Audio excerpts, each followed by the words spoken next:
Hey, it's Chris here. I want to talk about Donald Trump's more rapid declining health, and it's becoming more and more noticeable. I think it's even breaking through to some of the main media. It's been baffling to me that he has been showing many of the same kind of cognitive issues that Joe Biden had, and everybody was all over the cognitive issues of Biden and his difficulties and the frailty of his age, and yet will people just don't seem to pick up on it on Trump. But what I noticed is that a lot of Trump friendly media, what they do is they hide.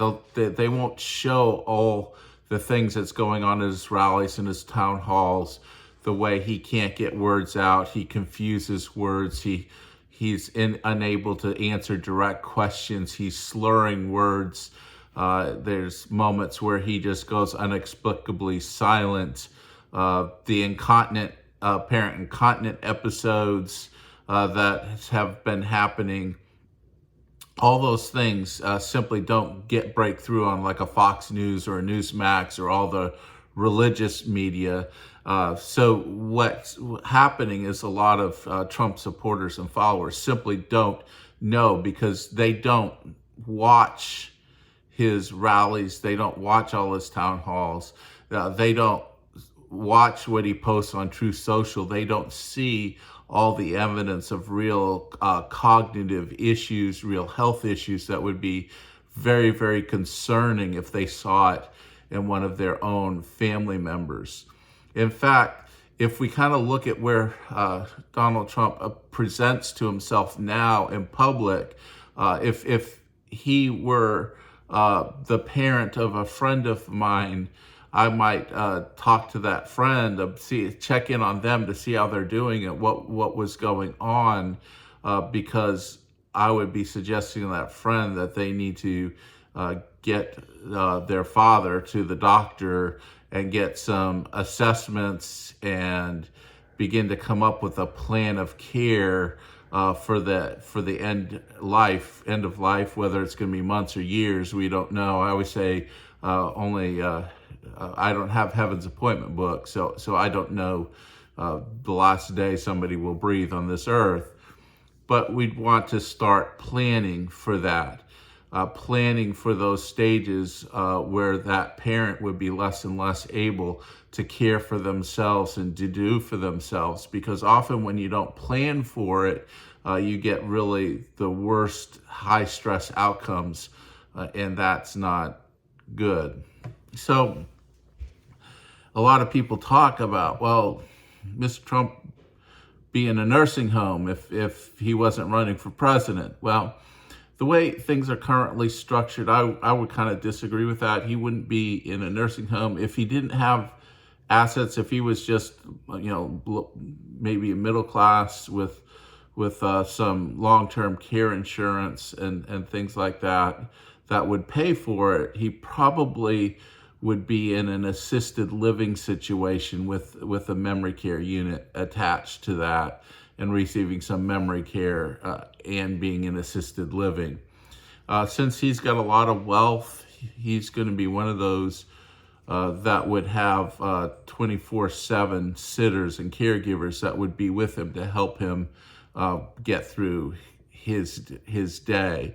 But certainly, I don't know about you, but this is not a person that I would give the keys to the car to drive. I think he's been driven everywhere for years. I don't think he's a driver, but if he was somebody like that, we wouldn't be giving them the keys to the car everywhere and to go anywhere.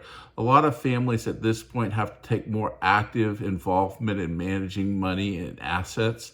I've talked to a number of families when their caregiver gets to the state where they get confused about reality. They really don't understand how economics works anymore, how business works, how personal finances work. They think they do. They've lost the ability to really assess for themselves. So they think they know everything, but they start making all these mistakes. And I've talked to families before where they said we've had to flag banks and different people and tell them, whenever dad tries to make a financial transaction, please let us know, because he is not all there. He's not competent enough to do that. And here I have the power of attorney over finance. So you need to go through me, even if he's trying to do something. That's kind of where it looks like Donald Trump is at, where he's really not able to function well independently. You see this in the hygiene, and a lot of people are commenting about, oh, his makeup looks horrible and all these kinds of things. But the reality is when you're in these early stages of dementia, and when you are struggling with all these age-related issues, hygiene and applying makeup and everything is part of hygiene.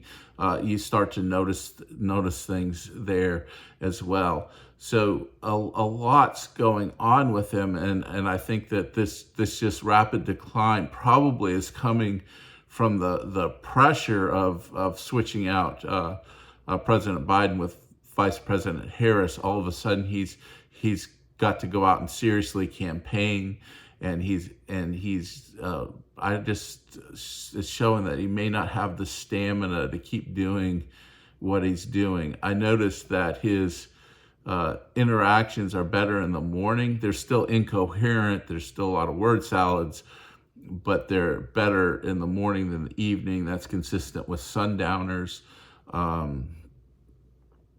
So you just see a lot of these issues coming up in his life more and more and more, and it's not breaking through because, again, the conservative ecosphere, media ecosystem, however you want to call it, they're trying to get their guy over the finish line, so they're not wanting to really present an accurate picture of him. So they're cherry picking stuff and trying to hide some of these real issues that would be concerning to many voters who are Republican voters, but not necessarily part of the MAGA cult. Because there are a lot of people, and I would say this to those who watch my videos, that you're a Democrat and you just can't understand how anybody would want to vote for Trump, and you think that everybody that does is just part of a cult.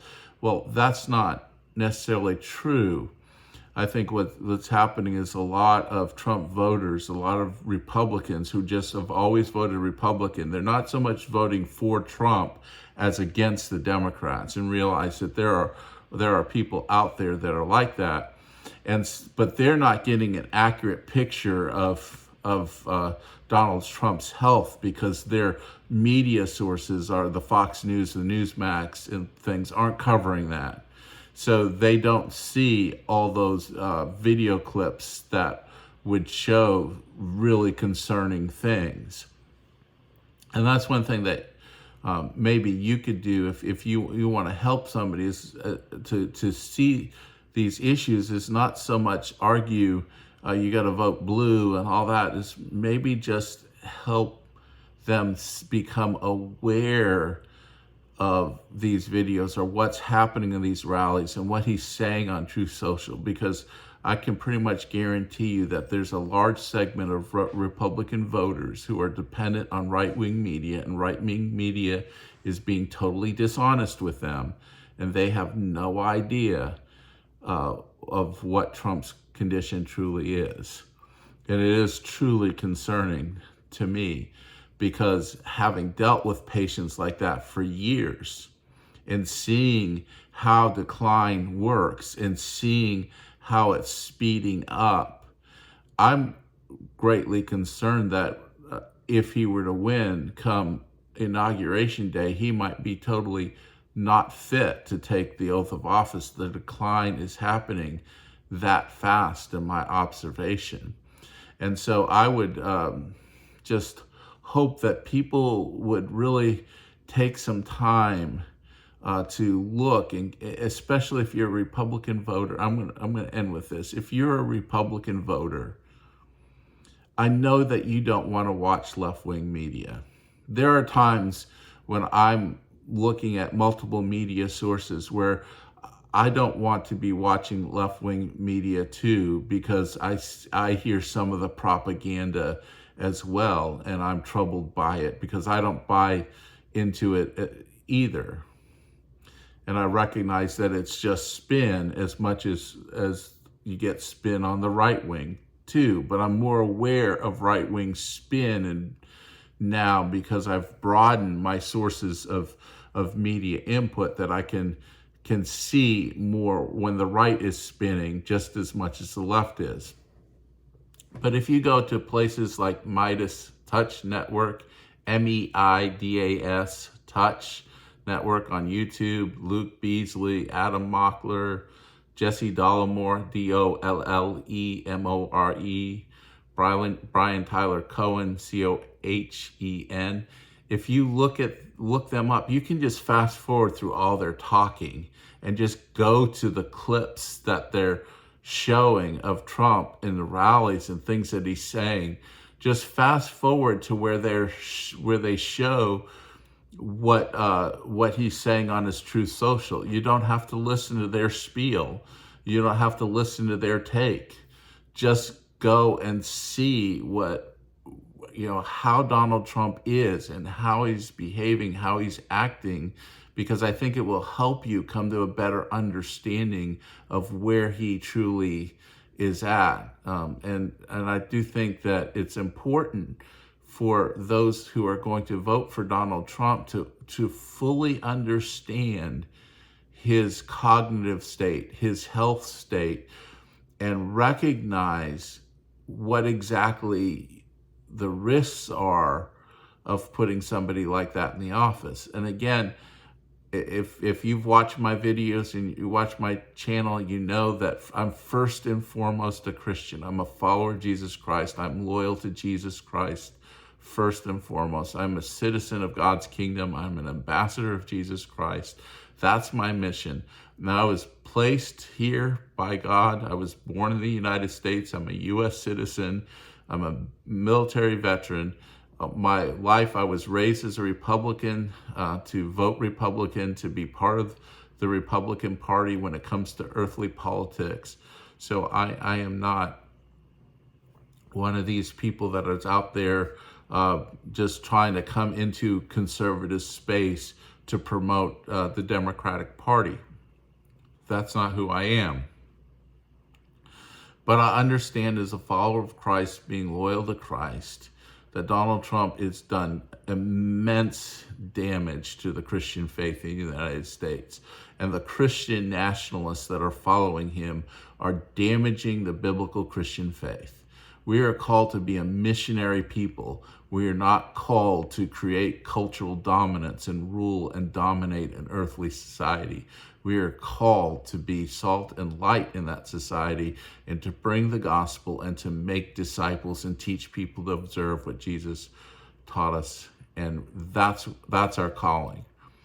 And this Christian nationalism combined with Donald Trump are doing tremendous damage to Christianity in the United States. And that's why I'm speaking out against him. But as I do, I also have my nursing background and working at end-of-life care and working in hospitals with people that are coming towards the end of their lives, and knowing and seeing things over and over again, having familiarity with thousands of patients that are at some point around where Donald Trump is at in their health and their cognitive ability.